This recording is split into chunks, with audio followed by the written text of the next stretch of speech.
نحمده ونصلي على رسوله الكريم اما بعد فاعوذ باللہ من الشیطان الرجیم بسم اللہ الرحمن الرحیم۔ سرکار غوث پاک رضی اللہ تعالیٰ عنہ کے والد گرامی حضرت شیخ ابو صالحہ رضی اللہ تعالیٰ عنہ ولی کامل بزرگ تھے۔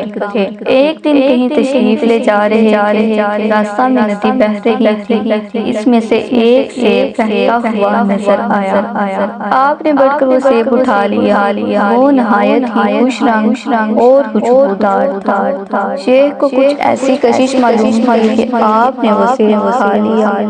کھانے کے بعد خیال آیا خدا جانے یہ سیب کس شخص کا تھا اور کیسے ندی میں بہہ گیا۔ آپ کو اس سیب کے مالک کی اجازت کے بغیر کھا لینا تقویٰ کے خلاف محسوس ہوا، اس لیے الٹے پاؤں واپس ہوئے تاکہ اس کے مالک کی تلاش کریں اور اسے سارا قصہ عرض کیا جائے اور اس غلطی کی معافی مانگی جائے۔ آپ 8-10 منٹ پیدل چلے تو ایک بار نظر آیا وہ ندی جس میں یہ سیب بہہ رہا تھا اسی باغ سے گزرتی تھی۔ آپ نے باغ کے مالک کے بارے میں معلوم کیا، وہ بھی وہیں مل گیا۔ شیخ نے باغ کے مالک کو سارا قصہ سنایا اور معافی طلب کی۔ میں نے تمہارے باغ کا سیب تمہاری اجازت کے بغیر کھا لیا ہے۔ باغ کے مالک حضرت عبداللہ سومی ایک کامل بزرگ تھے۔ انہوں نے جب شیخ ابو صالحہ کی گفتگو سنی تو زہد و تقویٰ کی اس داستان نے ان کے دل پر گہرا اثر کیا۔ انہوں نے ابو صالحہ کا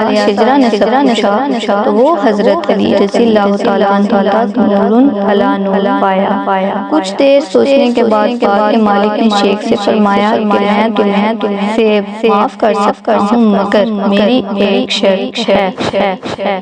شیخ نے پوچھا وہ کون سی؟ سید عبداللہ سومی نے فرمایا کہ پہلے وعدہ کرو کہ میں اس شرط کو بغیر کسی عذر کے قبول کر لوں گا۔ شیخ نے کہا میں وعدہ کرتا ہوں کہ آپ سیب کی معافی کے لیے جو شرط بھی پیش کریں گے اسے قبول کروں گا۔ سید عبداللہ سومی نے فرمایا کہ یہ شرط ہے میری ایک لڑکی ہے لیکن وہ اندھی گونگی ہے، نہ ہی وہ دیکھ سکتی ہے، نہ بول سکتی ہے، نہ پھر سکتی ہے۔ تمہیں اس لڑکی کے ساتھ نکاح کرنا ہوگا۔ حضرت ابو صالحہ یہ سن کر سوچو بچار میں پڑ گئے کہ ایک طرف تو سیب کی معافی کا سوال تھا اور دوسری طرف ایسی عورت سے نکاح کرنا جو اپاہج ہے۔ ساری زندگی کا مسئلہ تھا آخر ایسی عورت کے ساتھ ساری زندگی کیسے کٹے گی۔ اس تصور نے ازحد پریشان کر دیا۔ ان کے ذہن میں یہ خیالات ہجوم بن کر آئے۔ آخر فیصلہ کیا کہ زندگی فانی ہے، جوانی بھی چند دن کے مہمان ہیں۔ شیخ ابو صالحہ نے کہا کہ مجھے منظور ہے، میں آپ کی اپاہج بیٹی کے ساتھ نکاح کرنے کو تیار۔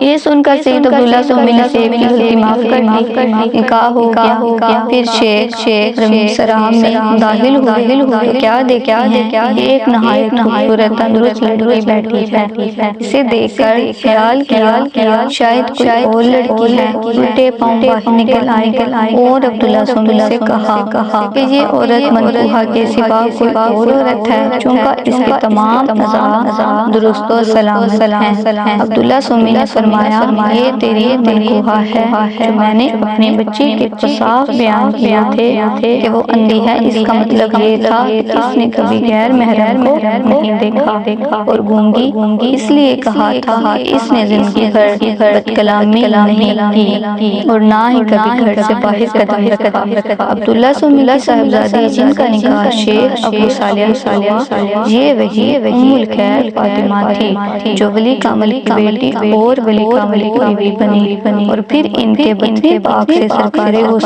پاک پیدا ہوئے اور اس مقدس ماں کو شہنشاہ بغداد کو گود میں لینے کا شرف حاصل ہوا۔